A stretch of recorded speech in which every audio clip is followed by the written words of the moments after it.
මොකද්ද බොරුව කරේ උඹට පිස්සුද? උඹ ජරවැඩි තාම නවත්තන්නේ නැද්ද බං? උඹට වැඩක් නැහැ නේ මං කරන දේවල්. උඹේ පාඩුවේ ඉඳන්.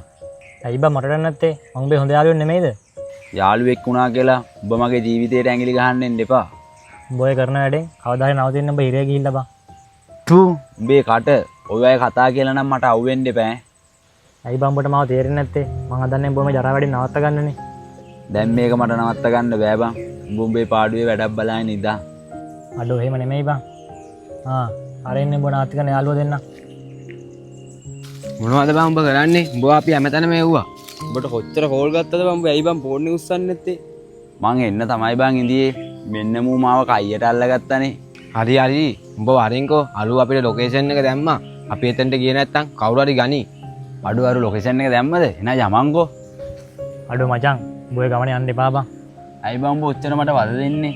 මට ඕනේ උඹ හොඳ මිනිස්සෙක් කරගන්න බං. ඒකයි මම මෙච්චර උඹට කියවන්නේ. මොනවද බං මූත් එක්ක අයිය ගහන් ඉන්නේ? උඹ එන්නේ නැද්ද යන්න? මූ වෙන පාටක් නෑ බං. අපි දෙන්න යම් බාරක ඉඳගන්න. බලහන් උඹ කරපු වැඩේ මගේ යාළුවෝ දෙන්නත් තරහ වුණා. මගේ ආතල් එක ගන්න නැති වුණා. ආතල් වගේද බං ඔය මල ජරාව ගෙවුවා හැදෙන ලෙඩ? අනේ මන්ද බං මට මොනවා කරන්නද කියලා තේරෙන්නේ නෑ.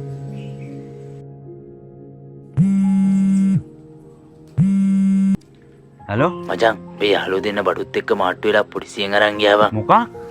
ඔව් බං මට මොකක් කරගන්න බැරි වුණා. අඩුව ඇත්තමද බං? අඩෝ ඇයි මචං මොකද උනේ? උඹ දන්නවනේ මගේ යාළුවෝ දෙන්න ඉස්සෙල්ලා මොකටද ගියේ කියලා. උන් දෙන්නව පොලිසියෙන් අල්ලගෙන බං. ඒකනේ මම උඹට කිව්වේ. දැන්වත් උඹට මං කියන දේ තේරෙනවද බං? උඹ අද මාව නවත්ත ගත්තේ නැත්තම් මාත් අද උන් එක්ක කූරු ගනිනවා බං. උඹට පින් බං මාව නවත්ත ගත්තට. අද මේ වෙච්ච වැඩේම හොඳ පාඩමක් කරගෙන දැන්වත් උඹ හොඳ මිනිස්සෙක් කියන් බං. අපි යමු.